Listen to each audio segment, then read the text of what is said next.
Greetings, travelers, and welcome back to the Human-Locked Hardcore Challenge, where our Paladin is questing, dungeoning, and farming his way up to level 60 in hardcore classic WoW, with the ultimate goal of killing Ragnaros in a human-only guild. And last episode, we quested through the end of Westfall, the middle of Red Ridge, and even picked off another run through Dead Mines. Unfortunately, no Smite's Mighty Hammer just yet. But that's okay, because we ended up accepting the epic Paladin questline, which has a reward of an insane two-handed mace, the Verigans Fist questline. So today, the agenda is simple. It's Verigans Fist or death. Getting started though, the Verigans Fist has some pretty hard quests and objectives in it, and we're currently level 22 with some pretty poor self-found gear, so I think it's best to get a few more quests out and under our belt, maybe hit level 23 or 24 and train before really taking on the challenge. And with our current level, there's really only one place to go, Duskwood. And check this out.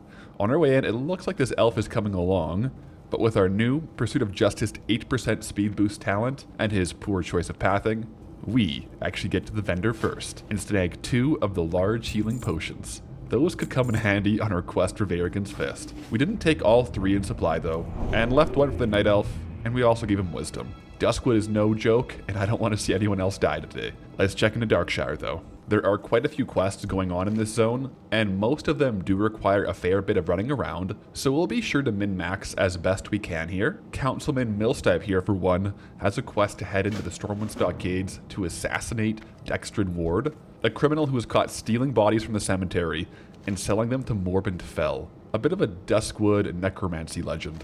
So, the next couple of days, we might have to get together a Guild Stockades group, but one task at a time, because the rest of the town has a lot more of local concerns going on. Elaine here has a few things to do, talk to a hermit, and deliver supplies to Sven, who is also on the west side of the zone. Roger that. Victoria here needs a bronze tube to build a telescope to look into the stars. This one is a quest that for self-found is usually pretty difficult because you generally have to wait for a limited supply bronze tube to come into stock at the gnome engineering trainer in town. But we are actually spec'd for engineering. We have the bronze tube recipe and levels to create it, and the bronze bars just so happen to be in our bags right now. So with a little weak flux, we're set. And bronze tube crafted, handed in, and at least for me, that's a record time for that quest, which does give us a follow-up to locate some kind of a mirror, okay? But it looks like a good chunk of the quests are heading over to the west for a few people who are out there in encampments. We'll have to run back and forth a few times during Duskwood, so we may as well strap on the boots and head over right away. Naturally, keeping our head on a swivel on this path to avoid an altercation with Stitches, a high-level elite mob that runs around here from time to time. About halfway through, picking up the quest from Watcher Dodds of the Night's Watch to take out a few spiders. The quest log is rapidly filling up with Duskwood quests here. So over on the west side, we have a few people who either need supplies or a hand. Jitters here is just kind of hungry and wants some crab cakes from town. Easy enough.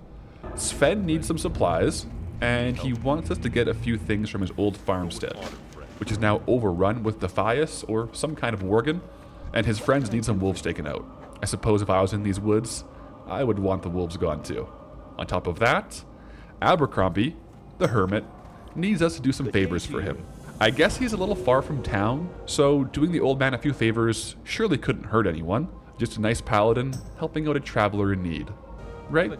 Well, anyways, we have our assignments, a lot of which is just running back and forth to Darkshire, to the cemetery here on the west side of the zone.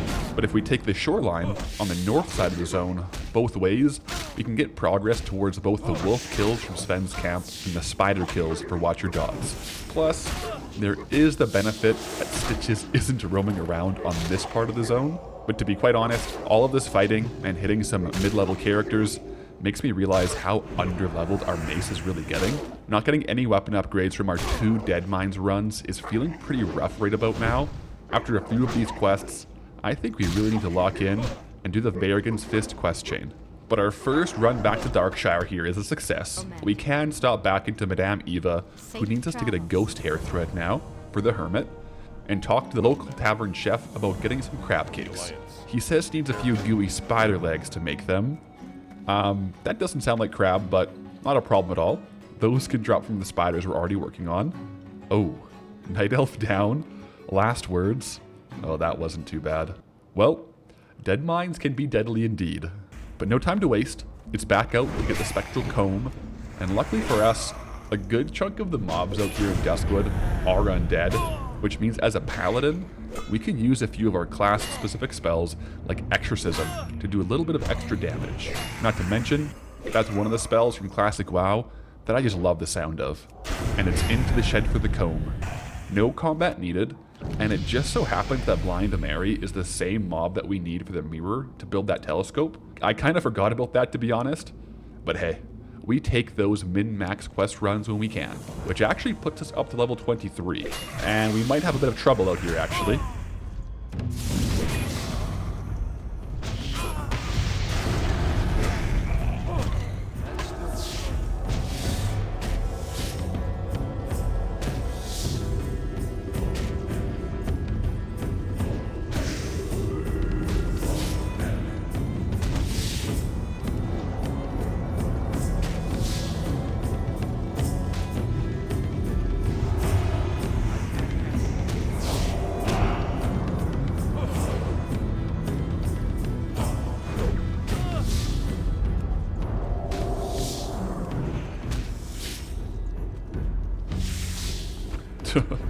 Well, if that last fight with the spider showed us anything, it's that we need some more damage from our weapon. So a quick few hand-ins, and it's back out taking down the coast to wrap up our spiders, spider legs, and wolves. With those handed in, and a few more favors for the hermit stacking up, let's pop into Red Ridge for a few point-to-point quests and get thinking about the Verigans Fist quest line. Oh, what's this?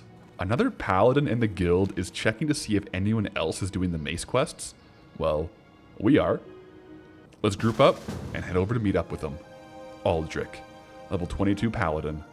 Greetings, traveler. 2 paladins will definitely be better than 1 on this quest line, so let's head over, because the first part of the Verigans Fist quest chain is in Westfall, and there are a few waves of mobs to take on to protect Daphne Stilwell. Time to defend from the Defias incursion. 2 paladins against the Borderhood. Let's go. First wave here shouldn't be too much of a problem. It's just 3 Defias, and they're actually lower level than I remembered. So, wave 1 down, but I think the next one will be 4 mobs, so we definitely want to pay a little bit closer attention.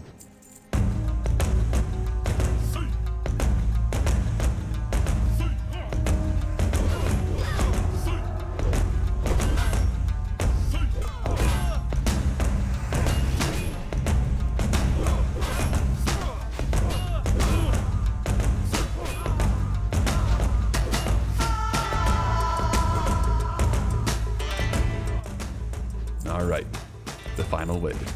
This one should be 5, but I think we got this.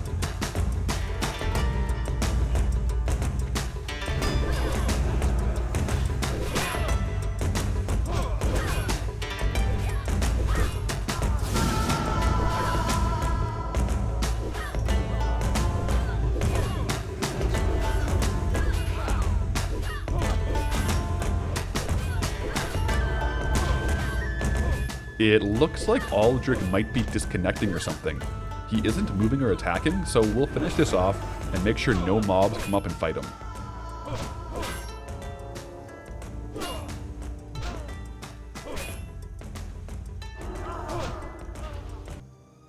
Ah, classic food delivery aggro. Understandable. It also turns out Aldrich has already done the first couple parts of this quest, so in true classic guildy style, he's literally just helping us out until we get caught up with him. So let's hurry up and get this first part back to Dithorian Raw to hand in. With Daphne protected, we do get a new paladin spell, Sense Undead, and a pretty beefy shield, Bastion of Stormwind. Plus, he's asking us to go see Jordan Stilwell, Daphne's husband, who's over in Ironforge, who may just happen to be a little bit of a legendary blacksmith. That sounds like it could be quite good for us. So a quick deep run tram over, catching up with some fellow adventurers on the way, of course. And here he is, enjoying the cold air. And as Dithorian expected, Jordan is pretty glad that we saved his wife from the Defias. In fact, he's so glad that he would like to reward us by crafting a mace worthy of a paladin. Oh yeah. So he has some notes on what to collect. This isn't any ordinary mace. We need whitestone oak lumber, Baylor's refined ore shipment, his old smithing hammer, and a core gem. That shouldn't be too troublesome to collect, right? Well, the best items in World of Warcraft don't come easy. Let's take on these materials one at a time. The first one that we can probably do is the ore shipment. This one is in a chest surrounded by the elite ogres in Loch Modan, and since we already have the flight path in Loch Modan, let's get going. We're grouped up here, back with Aldrich of course, so we can get heading over and take on the ogre elites, fighting our way into the camp to get to the shipment. And without too much trouble here, item 1 of 4 for the quest obtained. On to the next. The next two, though, are a little bit of a hike away, so the next one is actually around the entrance of Black Fathom Depths. Yeah, that is on the continent of Kalimdor, so we do have a little bit of a trek ahead of us, the first part of which is the journey from Loch Modan through wetlands to Menethil Harbor. From there, we can catch a ship, but we have to make it through wetlands first. But wait a second. East Shield. A human paladin from our guild is over here in the wetlands tunnel too. You don't think? Oh, let's go. Another guildy paladin is working on this quest too. And just like that, our group of paladins grows by 1. Pathalerix, Aldrich, and East Shield. All on the quest for Verigans Fist, and to wetlands we go. Wait a second. There's more human guildies out here. We have the Dank Lord, a level 60 human paladin, and Shadon, a lower level. I think the Dank Lord is escorting Shadon to Menethil Harbor because this run is a lot more dangerous as a low level. If you aggro some of these level 25 Crocolisks, it can be a one-shot. But with a full man group running through the wetlands, I'm feeling pretty safe, and I'm sure Shadon is too. Which, this whole quest line here was such a fun classic WoW experience. And if you ever want to chill and watch the whole thing, the VOD is here. But I'm also streaming this hardcore run on Tuesdays and Thursdays, both on my YouTube channel Path's Archive and on twitch.tv/PathalerixGold, so that's where the live action and the live stakes happen. And also some fun shenanigans like this wetlands run. So with a full group around us, of course we made it to the harbor safely. And during this quest, we are doing a lot of exploration and running, so you best be sure we're snagging flight paths as we go along. Menethil Harbor flight path in the logs, so future travels will be a little bit faster. And over to the boats to await the ship to Darkshore. The traveling in Classic, knowing the routes and the shipping lanes is half the battle here. And here we go. Our first steps into the Long Wash, Darkshore, and Kalimdor as a whole. For the quest, we do have to go up here to talk to Thunderous Windreaver, who tells us exactly where to find the core gem, and that he can purify it once he gets it. The gem isn't even in Darkshore, but down south, another pretty far run, down around Black Fathom Depths. So down in Ashenvale now, in the caves just before Black Fathom Depths, are a few more elite mobs to take out for a chance at the core gem. And we happen to get ours on the first drop, but we need 1 for each of the paladins here, and this isn't a shared quest item. So after a few more kills and waiting for the mobs to reset, we can all get the gem and get out of here. While we're in Ashenvale though, I do think it is worth a 10-minute run to the major city, Astronar, for the flight path, which we can use to get back to Darkshore anyways. So, 2 out of 4 items in the bags. And the next one might be the most dangerous, because it's located in Shadowfang Keep.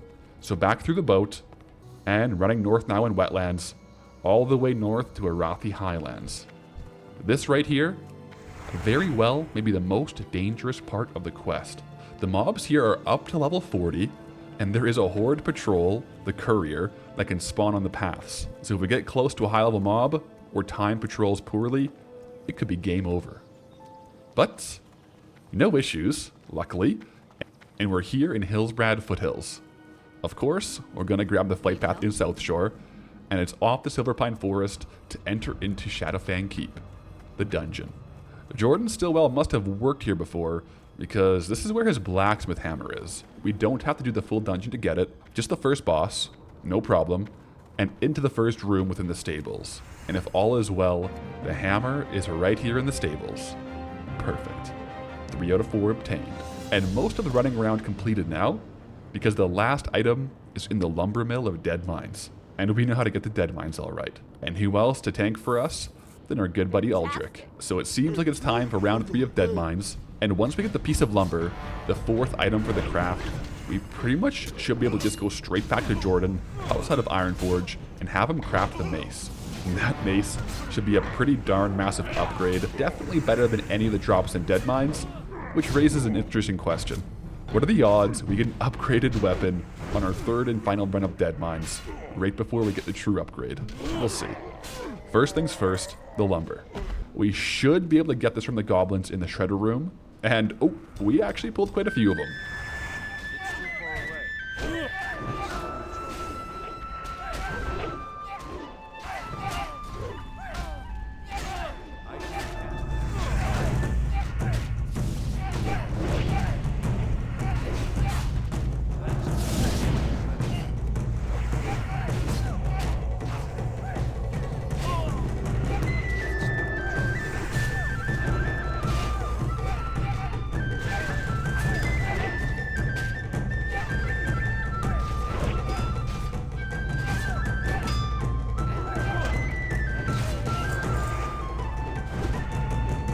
Quite the skirmish, but lumber obtained. So 4 out of 4 quest items in the bags. Let's just finish off this dead mines run, complete it for the guildies and chance at loot, and try to keep our lives. Oh, wow. Well, Taskmaster Axe would have been an upgrade, but we have a few other two-hand users that are a lower level in this group, so I'll pass. Plus, we haven't even trained axes yet. And Smite's Hammer? Oh my. You can't make this stuff up, guys. What are the odds? I guess another pass from us. It does go to a fellow guildie, level 18 Paladin, who will get quite a few levels of use from it. So a win is a win. Now, we just have to make our way up the ship and take on Van Cleef. Oh man, what is this mob pathing? If he patrols too far up, he could pull the next boss and then all the mobs before it. That would be the end. Oh yeah, he pulled. This is definitely a run angle, but there's a safe spot. If we can all get out and jump onto the wheel here, it should reset the mobs, and we can all live to fight another day. Whew, that was close. Did we really almost just die with 4 to 4 items required to craft Verigans in our bags? Anyways, Van Cleef down, and actually the Cape with the Boiler Hood dropped. This is a massive upgrade, and we win the roll. Nice. Pretty solid item there. But we can't hang around too long, because we do have a mace to craft. We have all the supplies Jordan needs to craft, and here he goes, smithing up the legendary mace. Look at this thing. The stats are insane, and the damage increase we get from this is more damage than the current mace we're wielding has, not to mention the base stats. And the appearance? Oh yeah. We are sitting in a good spot, travelers. Verigans Fist obtained, level 24, and feeling good. Plenty more quests out there to do though. So until next time, go with honor, friend.